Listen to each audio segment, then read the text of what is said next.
shares dropped as it suspended self-driving car tests, now one of Uber's rivals. This is Google's new self-driving cars. Today we're going to be talking about all this new mobility that's going on. Momentum begets momentum, and today we've started the first step in a journey to change regulation. Well, that was a tragic accident, and it's sort of, when you think about it, one of the reasons that we're here. Alright guys, welcome back to another episode of Sunday Stories with me, your host, Fahrim Shirinzade, when we cover ongoing headlines and meet interesting fucking guests. And today we'll deep dive into mobility as a service. You probably heard a lot about it: self-driving cars, electric scooters, car sharing. In this episode, my co-host is Erik Jonuks, an entrepreneur and a business coach that has been in this field for a long time. Welcome to the show, Erik. Thank you. How has it been? It's been kind of cold lately. Right, it's snowing. It's yeah, Sweden. it is kind of. So they were late. right. Yeah, right. Yeah, I heard some news about that. It might be snowing in April. Yeah, I heard it. Some sort of turbulence up north would end, and then probably the winter will come in April, and yeah, like that. Wow. So we have collected some would you rather questions. I don't want you to get scared because some of these I already am. So you already some of them are more funny. Some of them are like you have to think about them and just answer them as you want. Okay. Sure. So let's begin. Would you rather have super sensitive taste or a super sensitive hearing? I would say easily super sensitive hearing. All right. Yep. Is that something that you dreamt about? No, like a it's superhero not, thing? But I would use it in several situations. I mean, for one thing, I have teenage kids. Right. So it's good to hear what they are talking about when I'm not listening. And the other part is I think your kids would not like that. No, they would definitely not like it. But that would be one good thing. And the other thing is I'm a kind of a passionate hunter. So hearing, I hunt all kinds of things, but like birds, for example. Wow, that must be really hard. Yeah, it is, and super sensitive hearing would definitely help. Shit, wow. Yeah. Moving to the next question. This one is pretty weird. Would you rather randomly time travel plus 20 years every time you fart? Or teleport to a different place on Earth every time you sneeze? And it's totally random. Totally random. Like every time you fart, you're gonna be 20 plus years, or every time you sneeze, you're gonna be teleported to a random location on Earth. Yeah. I told you. That was weird. Yeah. I think I would prefer the farting part. You see? Okay. We're already warming up. Great. Moving on to the next question. Would you rather be handsome but stupid or intelligent and ugly? Yeah, I would definitely be. I would choose to be more intelligent. Right. Yeah. it's some charm in that. Yeah. Right. True. Moving on to the next question. Would you rather be an amazing painter or a brilliant mathematician? I would choose to be a painter. A painter? Yeah. Wow. Yeah. Seeing as you work in mobility, I thought you're gonna say mathematician. No. I actually did some painting when I was younger, so I really enjoy it. So that would be really cool. Do you have any specific things you paint or? No, I was actually painting a lot of animals when I was. Yeah. Is it because you're a hunter? Birds. Birds. So first paint them and then shoot them, or the opposite. That's like, wow, birds must really hate you. All right, great. And coming down to the last question of these weird questions, would you rather have your pizza delivered by a drone or a self-driving car?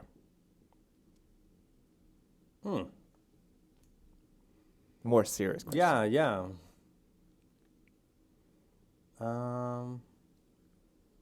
That's a hard one. Right? I think if I go with my gut feeling, I would say a self-driving car. Self-driving car. Yeah. Right. Cool. Yeah, that would be awesome. Like coming up to your. I mean, you live in a house, right? Yeah. That would be pretty awesome. Yeah. Just driving through.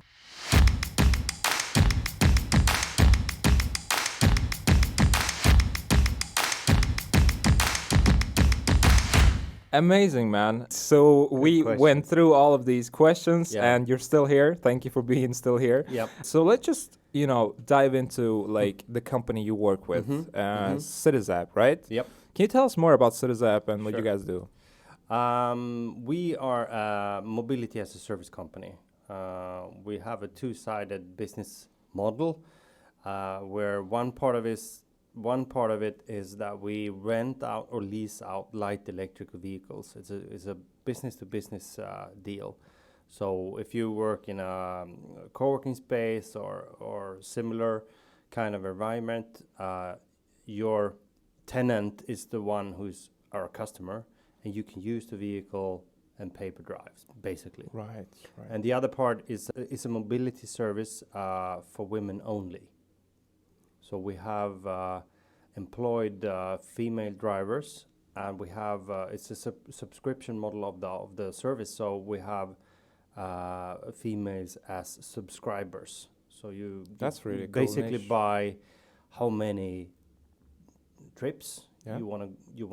you think you will use per month. Mm-hmm. So and you book it like you book an Uber or a Bolt or similar. But the difference is that we have light electric vehicles, which is in our case 3-wheel electric scooters. And is there a specific reason for having a segment just women, right? Yeah, it is. It's for several reasons. One of them is of course that we have we are approaching an industry where drivers are dominated by males up to 97%. So if you go with an Uber or a regular taxi or whatever, it's most likely that you will go with a male driver. That's true.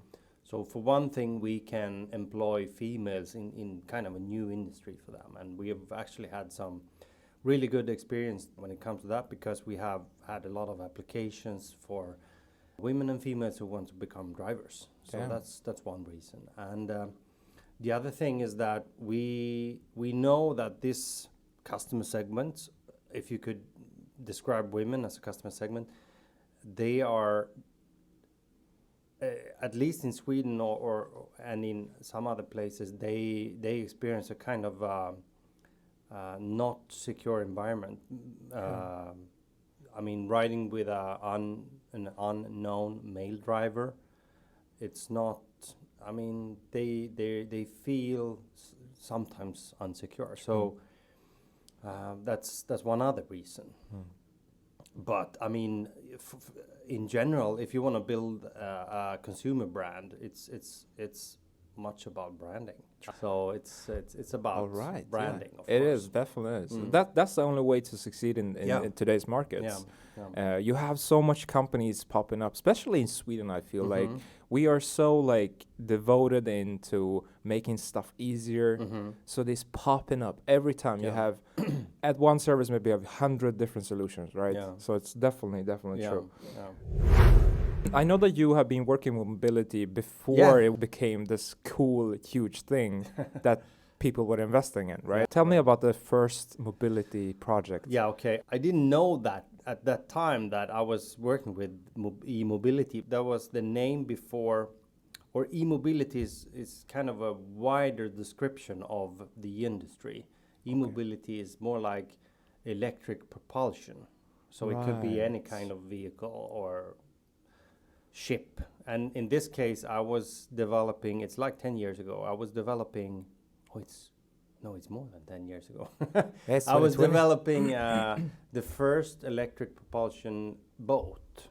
It was an electric engine in a regular boat for leisure use, so to speak. So it was 10 years ago. and it was definitely too early.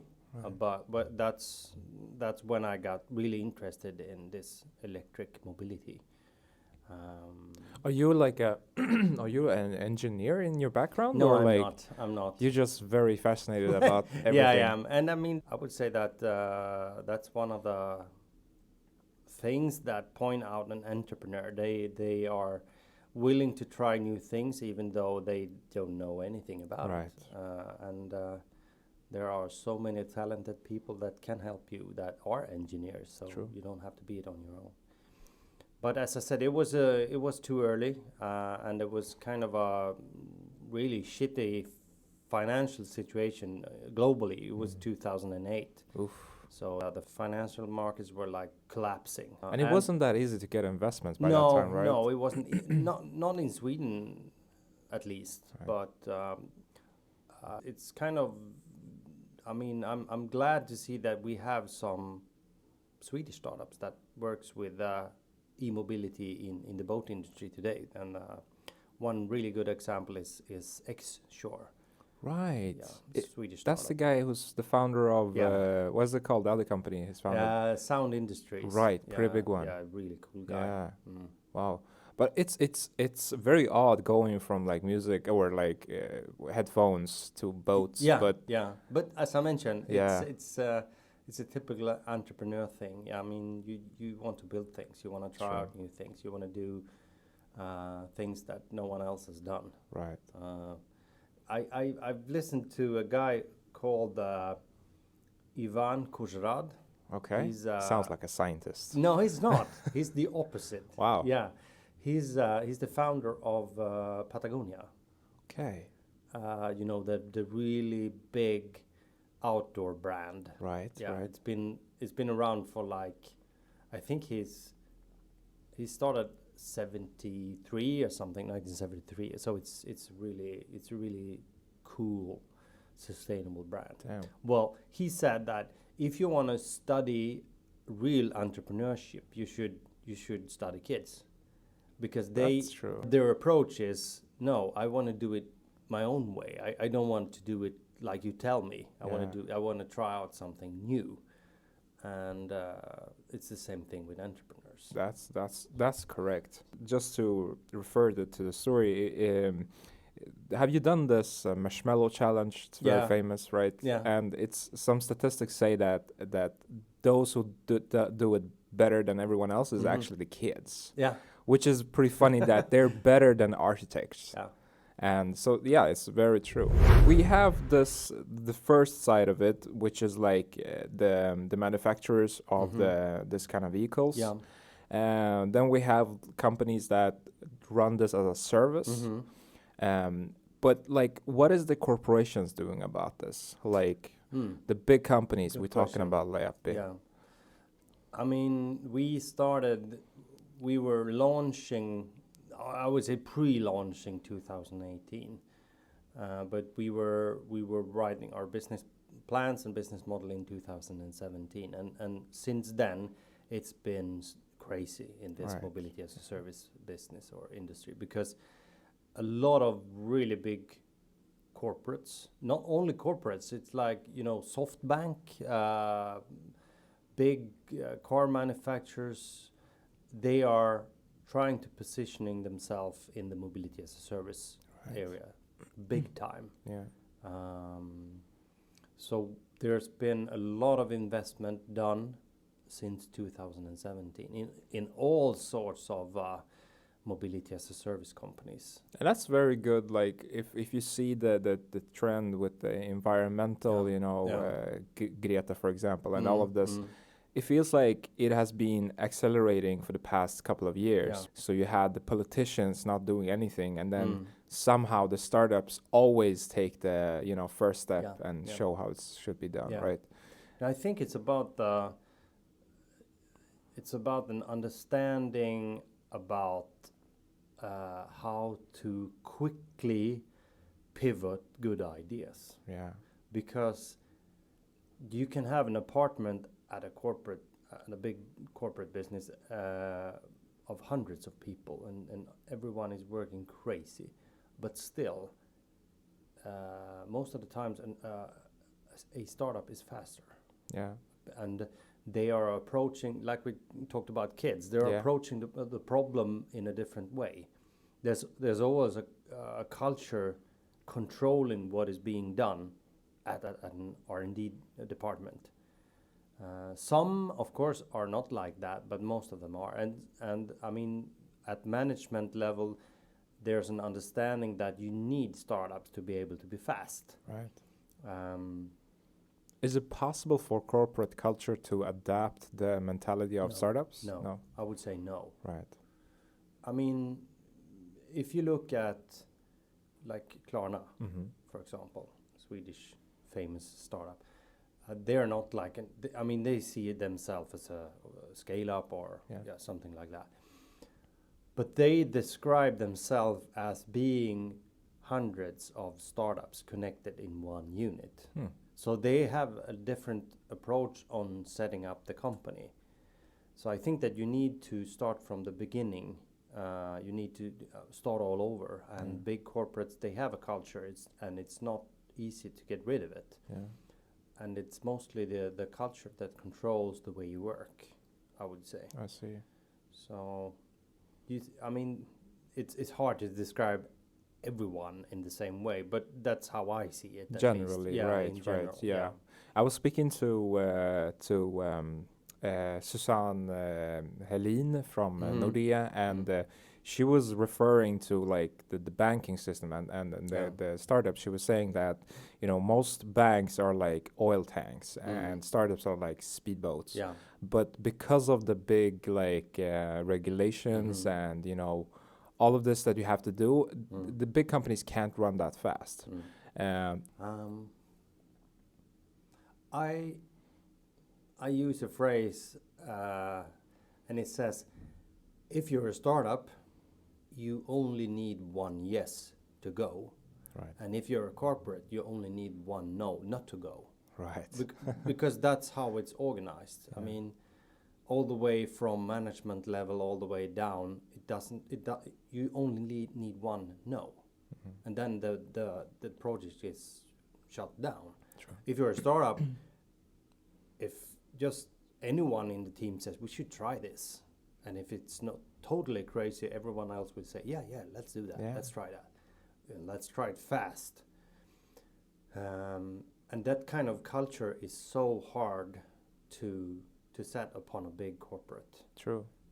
I mean, you there's another famous entrepreneur. I mean, Richard Branson. Everyone knows of him. He has some sort of idea about every unit should have their own decision making.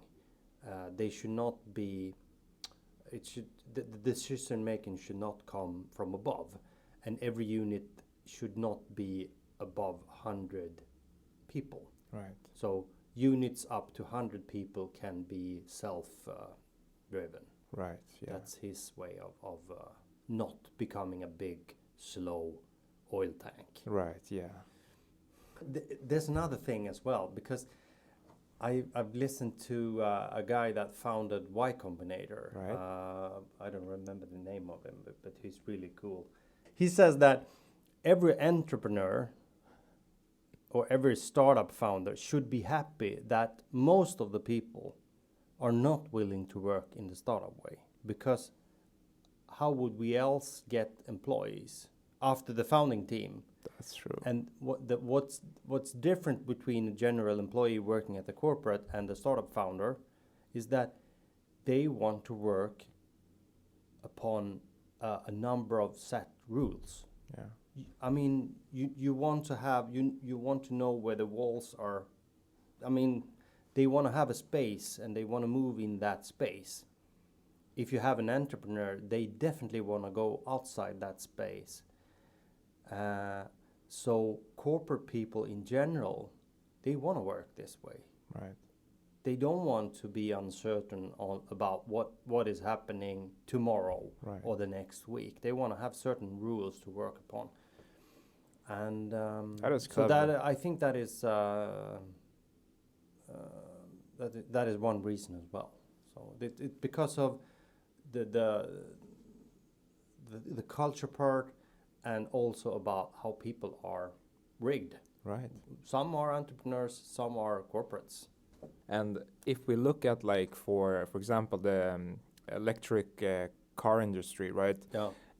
Electric cars have been with us for a long time, right? But it wasn't before and a crazy entrepreneur, started working with this that he actually changed something. It's very, very true. Yeah, and he wanted to have the corporates, I mean the big car manufacturer, to close the gap that he had created to be ahead of them. Right. And he did that by letting a big part of his IPO portfolio free, so that they could use the technical solutions that they have developed. Right. And the reason for that was that he wanted to widen the market for electric cars. He knew that it would be difficult for him alone and to Tesla alone to build an industry where everyone would buy an electric car. But if he could have help from competitors to have consumer move into that market, it would be easier for him. True. That's true. That's very, very smart. Yeah. And well, that's a difference. I mean, if a corporate would do this, they would pretty much lock it down. No, that's so typical. It's so typical. Yeah. It's the not invented here thought. Right. Yeah. So if it's not invented here, it's not good. True. I have another really good thing on that issue, because I've been working with a startup called IP Screener. IP Screener. IP Screener. They have basically built a search engine for patents, and it's not like Google. It's very different, because Google's algorithms, they find what you are supposed to want to find. So they are, once you're starting to search with Google, you become biased. Right. But this search engine is supposed to not make you biased based on what you want to find. But the engine makes corporate R&D units faster in decision making when it comes to should we work with this idea or not. Because in an R&D department, often you have a lot of engineers, and they find a really interesting topic and they want to solve it. Right. And they get so into solving that, so they don't want to see A bigger competitors, picture, they don't want to see what's already done, they just want to solve the problem. So what is happening is that there's a lot of money spent on that project, even though it will be closed down because someone else has already filed a patent based on that technology. Yeah, yeah. So if you were an R&D management at any level, I mean, the normal thing for you would be that we should have that tool so that we can speed up the way we evaluate ideas. True. Does this work like entire world? Because like you have different kind of rules for them. I mean, China, for example, they're very good at copying and not caring about patterns. Yeah, right. So I would say that's another issue. But most countries make it work, right? But if you ask the R&D boss, would you not like to have this as a tool to be able to move faster in the R&D? He would say no. Right. Because it's not invented here. That's great. Yeah. That's great. So we'd rather spend billions of dollars. Yeah.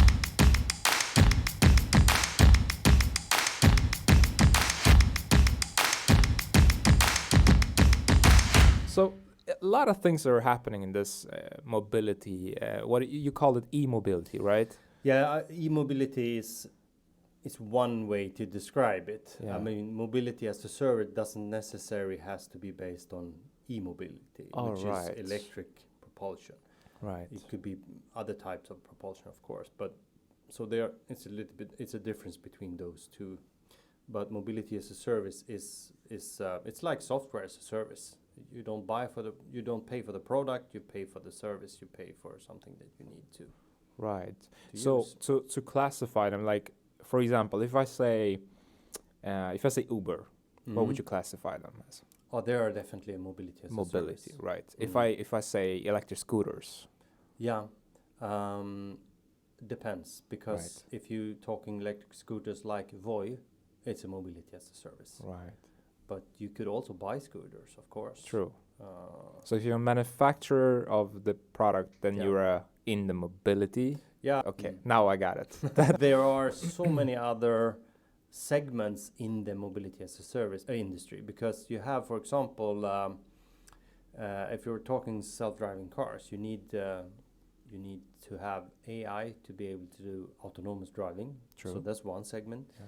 You need to understand the environment, which is like Google Maps or other map solutions. You need to understand the environment and understand what you see. That's one segment. And then you have like logistics. For example, the Swedish startup Einride, who are they having autonomous self-driving cars. So that's one side. So it's I would say that we will see a segmentation of the whole industry in just a couple of years. True, true. Mm. Which basically takes me to the next question, and that is the regulations, which is always a big problem in innovation. Yeah. How should it be regulated? If we look at Asia, for example, Singapore, Shanghai, etc., they have a lot of regulations, really. Right. But up to now, or they've been kind of pragmatic about regulations. They have realized that it's not up to the state or to the government to legislate good mobility as a service solution. They know that this is the future. We can't have a lot of private owned car parked in the city because there's not room for them. True. So we need to have something else. So they've been letting a lot of entrepreneurs and startups trying out. And what is not working is legislated or is being stopped. Right. So I would say that that's the best way to approach it. And in Stockholm, we see during last year, we've been seeing some legislation around scooters. Yeah. Zones where they cannot ride faster than like 9 kilometers. They cannot be parked anywhere. So that type of legislation we've seen lately. There are some areas where legislation actually can push the development forward. For example, we know that we don't want private owned car in the cities because the cities are becoming dense. The environment, if you're living here or if you have an apartment, is not good if it's a lot of cars taking space. True. So the legislation can be good to prevent regular car for entering the city center. But people will not. People will still be. I mean, they need to travel. So then other solution will definitely come up. Definitely. So that's one way to approach it with legislation. Yeah. And if we go back maybe like 50 years, maybe before when the car was invented, you know, when Henry Ford was just starting out, you know, you had the street walks. They were pretty much like kind of big, like everybody was walking. And now they're getting smaller and smaller, and basically the car is taking the wide space, right? So there's probably going to be another shift, like you say, in regulation. How will be, you know, when the self-driving cars will be in our everyday life and not just in the news? How would the cities accept them? Because that's another challenge. That's another level of the game. Oh, I just want to compare this with the Henry Ford thing that you mentioned, because about 100 years ago, did you know what the biggest issue in New York were, if we were talking mobility? No. Horse shit. Horse shit. Horse shit. No fucking way. Yeah. Wow. And the reason for it is that, I mean, the population were becoming dense in New York City, and they needed a lot of horse. to make people travel around the city. And as you know, I mean, horse shit. Yeah. They shit a lot. They do. Yeah. And it became a really big problem. And there were actually people calculating, if we would go on like this for 50 years, the pile of horse shit would be like 10 meters. Damn. That was the biggest issue. That's crazy. The horse shit was the biggest issue. People Wow. couldn't get around walking because there was so much horse shit. Wow. And what happened? Henry Ford launched cars. Yeah. And then the problem just disappeared. Shit. And the horse disappeared. Yeah, they did. And I don't know exactly what will happen, but I think the problem that we have with cars today is like horseshit, because it will happen in the upcoming 5 to 10 years. Yeah. Definitely will. I think that we will see autonomous cars within 5 years. I think it will be more affordable to not owning your own car, or instead have it as a mobility service where you pay for the service. And once again, it's about density. Yeah. If you're not owning your own car, you want to make sure that when you need it, it's there. How would we eliminate the perception of, that self-driving cars are evil? The typical RoboCop, not RoboCop. What is it? The Arnold Schwarzenegger movie. Yeah, Terminator. Terminator, Yeah. right? How do we replace that view of technology with something good? The shit piles has to be higher first. True. Yeah, True. I think it's about that. Right. Because it's still, at least in the Nordic countries, it's still so easy to own your own car. It's kind of expensive, but it's easy. Yeah. You can go all the way down to the city center, park it just a couple of 100 meters from your office, step out. And the traffic jams are not that big. It's part of the day, it is, but it's still not that big of an issue. Right. Yeah. But when that happens, I think people will be, I mean, they will pick what is available. And if an AI solution with a self-driving car is the solution, I think people will choose it.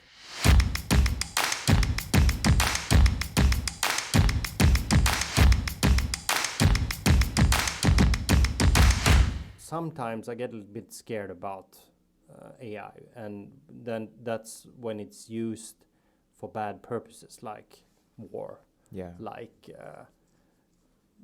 we let it control too much, and we haven't really thought about what it's able to do. But AI has been among us for so long, actually. I mean, if you're flying to, I don't know, Dubai, the pilots, they will fly the plane like 15%, and that's been happening for like 15 years. The rest of the time, it's an autopilot. Right. And what is an autopilot? Yeah. It's an AI. Right. So, for one thing, we shouldn't be that scared of it, but we need to really think about what could happen when it comes to AI. And we've seen some issues where Teslas have been killing people because the AI didn't understand that there was an object in the way that was human. And there's another really big issue, and that's how we will give the AI, when it comes to self-driving car, moral. Because That must be really hard to do. yeah, I mean, because you need to choose. If a situation occurs, and it will be in between man-driven car or self-driving cars, you need to help the AI to decision whether you should kill a woman with a child or an old person. Right. Or every type of situation like that. You need to teach the AI about this. And that's moral. Yeah. Because no one, if you kill someone, I mean, bumping into them with your car, you could do a wrong thing based on legislation. But if the situation is difficult to decide whether you've done an illegal thing or not, no one will blame you. More maybe yourself, you will blame yourself. But if you've done what you're supposed to do according to the law, it's not a problem. But here you need to be some sort of god when you decide what the AI should decide. Right. And that is Because moral is a subjective. Yeah. I mean, depending on the programmer or the corporation, right? yeah. Wow. So, but how do we even start with a moral on the AI? Is it basically putting up some rules to, like you said, like we should always choose the elderly because they're still gonna die? No, Yeah. it was a bad, but basically, is that what we do? Like to make it learn? Yeah, and how do we decide that? I mean, you can find a 75 or limping man. Right. Okay, we hit him instead of a young woman with a child. But what if this man is a scientist or a doctor, and he has totally, I mean, his competence is not found anywhere else. Right. How do we decide that? Oh, he just came up with cure for cancer, and we just killed him. Yeah. Shit. So it's That's hard. That's hard. it's really hard. Wow. And that doesn't affect only mobility as a service. It's all industries where AI and people will interact. So This has been. it makes you think, right? It makes And right. I want to mention one other thing when it comes to AI, because it's a sort of a philosophic issue that I have. And let me ask you a question. Right. Why is the human the most dominant race on Earth? I have asked that question to my friend as well, a comedian guy that we also had in the show. You know what his answer was? No. Because we have thumbs. Yeah, that's one way. But chimpanzees also have that. That's true. That's true. I don't have a good answer to that, actually. Is it because we're curious, or? No, I would say that it is because we are more intelligent. Right. We can dominate other races because we are smarter. Right. And we give ourselves the right to dominate because we are smarter. That's the moral thing that we base this on. We are smarter. Yeah. What will happen if the AI will become smarter? Ooh. It already is. Yeah. What is happening if we're not controlling it? And it will control us. Then we have another dominant race. Shit. And that's kind of a philosophic question, but it's definitely a potential thing that could happen. Definitely. Yeah. Because most people, when they think of AI, or they maybe imagine robots, but this could actually be just a software controlling pretty much everything that we have. Yeah. Wow. And it doesn't mean that we are being controlled by robots in the Terminator, but it could control us even though that we don't know it, because we rely that much on AI. True. In a couple of years. Yeah. And it decides that we should do like this and that, and they have a greater purpose for that, and that is to kill the human race. Yeah, of course. It doesn't have to be. It could be what's the word for it? Like a slow-going process, right? Where the AI becomes the dominant race. Wow, it's kind of that's dark. It is dark. It could be the other way around also. Right. I mean, if you, for example, talk to a doctor today and they don't know what's wrong with you, they have their colleagues, they have their experience, they can Google it, but it will take some time. And if it's one thing that the healthcare doesn't have, at least in Sweden, then it's time. Yeah. But if you ask a AI doctor, it will find probably millions of answers about what is wrong with you, and it would, based on statistic, tell you what is most likely that you will have. So it's really already much smarter than it is. Yeah, I mean, all these issues are in our face today when it comes to self-driving cars. That's why I wanted to speak about it, because we need to decide these issues, because self-driving cars are already in some places on our streets. True. We need technology to solve the issues that we have today when it comes to using resources, when it's come to solve the climate challenges. Right. So we need to develop technology to be able to solve these issues.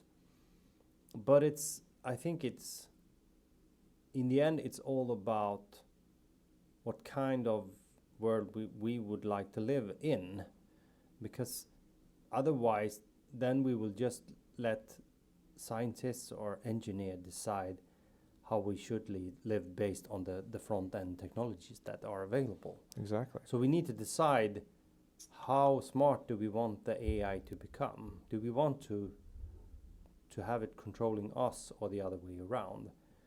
It needs to have legislation. Wow. Shit. Yeah. Wow, that's a good sum up for this episode, Yeah. my man. Thank you for being a part of Sunday Stories. Thank you. Thank you It for was- being so fucking it was awesome. great. No, I could probably talk about this forever, but it's kind of fun because it runs away in different Yeah. sort of directions, and it's a fun topic. It is, and it's gonna be very excited to follow you and see what's gonna be next. Maybe airplanes, or maybe flying cars could be your next project. I am actually moving into autonomous vehicles in the agriculture sector. That is so cool. But we will talk about that later. Yeah, definitely. Just hit me up when you're Yeah. getting started. Then. Sure. Wow, that's super great, man. Again, thank you for being Thank here. you. Thank you. And you've been listening to Sunday Stories with me, your host, Fahrim Shirinzade, and today I had an awesome entrepreneur, Erik Jonuks. Thanks. See you next time.